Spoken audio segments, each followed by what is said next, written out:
Et j'aimerais en contrepoint ou en illustration de cette phrase, citer quelques réponses que j'ai reçues. Vous savez, j'avais posé la question, pardon, est-ce que pour vous l'éveil, l'illumination est possible, impossible, probable, souhaitable, etc. Et j'avais posé aux plus anciens de notre Sangha, des personnes qui pratiquent depuis au moins 10 ans et plus. Et voici quelques exemples de réponses reçues que j'ai choisies parce qu'ils me semblent refléter un petit peu l'ensemble des réponses. Ça ne veut pas dire que je suis d'accord avec toutes, hein, ça c'est le ressenti des personnes. J'aurais bien dit, vous me répondez comme ça spontanément. C'est pas fait pour réfléchir, c'est pas une étude sur l'éveil, c'est votre ressenti. Et je pense que ça peut inspirer beaucoup d'autres personnes pour voir comment vous entendez ces réponses et comment vous-même vous situez par rapport à cette question de l'éveil. Première. Je n'ai pas pensé à l'éveil au début de ma pratique, ou du moins sans doute y ai-je pensé comme l'idée d'un état que l'on rencontre au bout d'un long chemin. Le début de mon nom bouddhiste, Kogetsu, ce qui signifie lune brillante, la lune étant le symbole de l'éveil dans le zen, et ce nom me guide, je m'en rends compte. Après toutes ces années de pratique, de rencontres avec les textes, d'enseignement et de travail avec la Sangha, je comprends que ce n'est pas quelque chose d'inaccessible, mais au contraire à la portée de tous. Je vois l'éveil comme un possible que chaque être vivant peut expérimenter, comprendre, connaître. Éveil. J'y ai pensé récemment quand j'ai un peu mieux compris le sens de ce mot.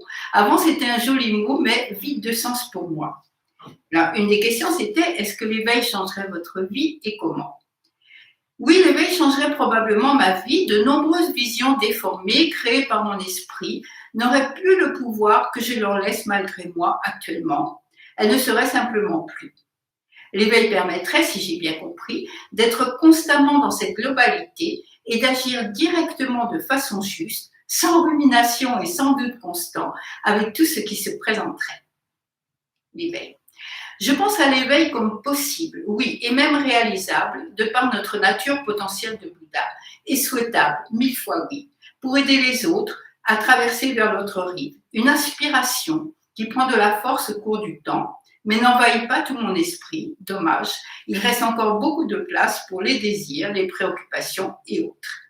Les obstacles, bien sûr, il y en a, mais je les sens plus légers, même si nombreux. Mais c'est la compréhension juste, complète de la voie du Bouddha, des 4 nobles vérités, de l'octuple sentier qui n'est pas encore là. Alors étudier les enseignements, pratiquer encore et plus, et l'illumination vient parfois sourire, et je comprends, oui, continue. L'éveil. Ce que je me disais il y a quelque temps, c'est qu'en fait je me représente des choses comme ça. Tant qu'on se limite à voir la pratique juste, comme un projet d'amélioration personnelle, on ne fait que réaménager la boîte dans laquelle on fonctionne.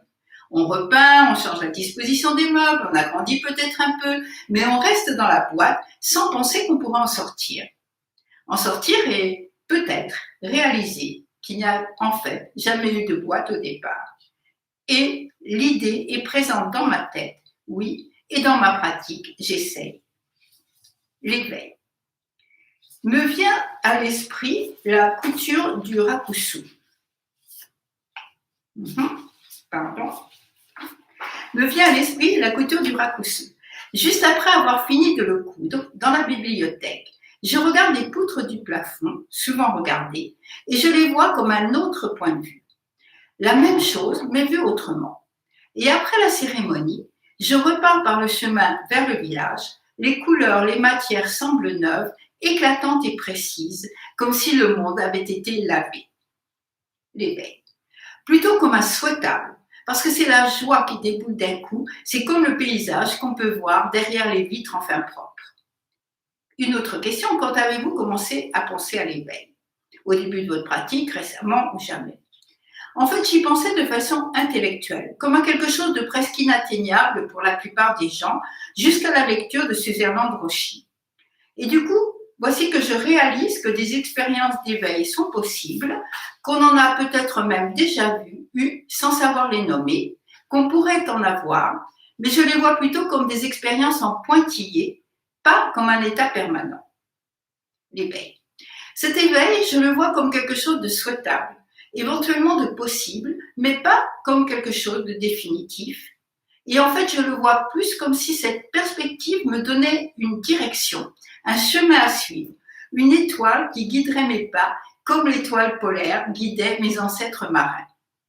Mais je pense assez rarement à cet éveil, même si j'ai eu depuis des instants où j'ai eu l'impression d'être complètement là, l'impression de voir le monde et me voir moi-même dans le monde avec, comment dire, une acuité inhabituelle, sans séparation, l'impression d'être à ma place. Mais, souhaitable et possible. En chantant les vœux, on tend vers cette direction. En prenant refuge, on fait le choix d'apprendre, de se transformer, de s'ouvrir. Dans le texte de Suzanne Androchy, l'éveil est décrit comme stabilité. Cela me paraît juste et proche de ce que je ressens. Transformer sa vie, se rapprocher de la stabilité et de l'équanimité. L'éveil. La façon dont je conçois l'éveil s'est modifiée au cours du temps. Pendant de longues années, l'éveil m'est apparu comme un idéal souhaitable, mais impossible pour moi, tellement imparfaite.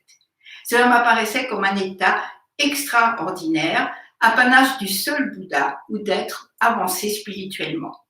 En plus, j'avais du mal à mettre des mots sur ce que représentait réellement l'éveil. Qu'est-ce que c'est vraiment? Puis, grâce aux enseignements de Maître Dogen qui ont été transmis, j'ai modifié ma façon de voir.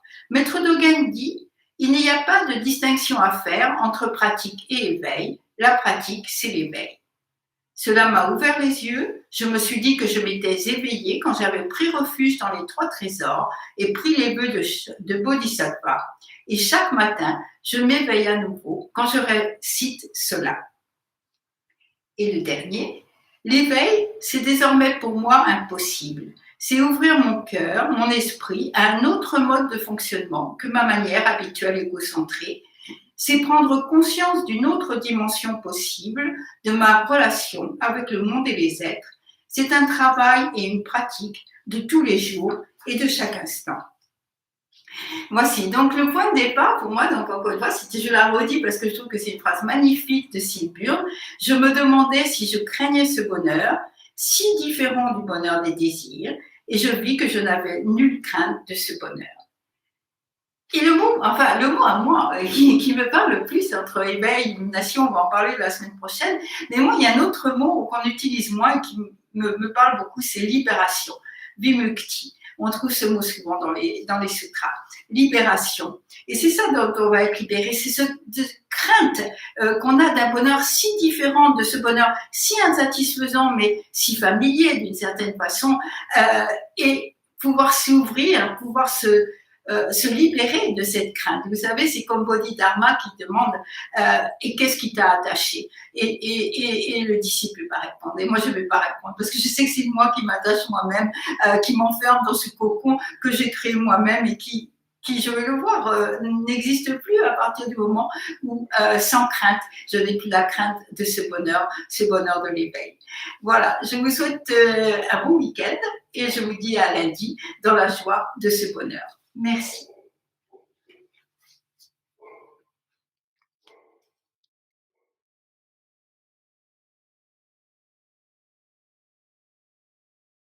Alors, juste avant d'entrer pour le zazen, je suis tombée sur une phrase de Kodo Sawaki Roshi que j'ai trouvée superbe.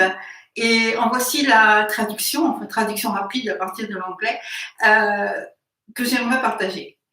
La sagesse toute connaissante est de réaliser qu'il n'y a aucune fissure par laquelle nous pourrions nous faufiler hors de notre nature de Bouddha. Le train de nuit nous emporte, même quand nous sommes endormis. Il n'y a aucune fissure par laquelle nous pourrions nous glisser hors de notre nature de Bouddha. Il n'y a aucun endroit qui ne soit pas notre éveil, en fait. Et moi, ce que j'entends dans cette phrase de Kodo Sawaki, c'est qu'en fait, nous sommes à ça de l'éveil. Nous sommes à ça sans cesse de l'éveil. Que nous soyons endormis, que nous soyons non éveillés, peu importe, parce que nous sommes toujours dans notre nature de Bouddha, nous sommes toujours à ça de l'éveil. Alors, il ne reste plus qu'à faire ça. Voilà. Et demain, nous allons continuer ensemble le train de l'éveil que nous sommes en train de voir. La sagesse toute connaissante est de réaliser qu'il n'y a aucune fissure par laquelle nous pourrions nous glisser hors de notre nature de Bouddha. Le train de nuit nous emporte, même quand nous sommes endormis. Merci, bonsoir, à demain.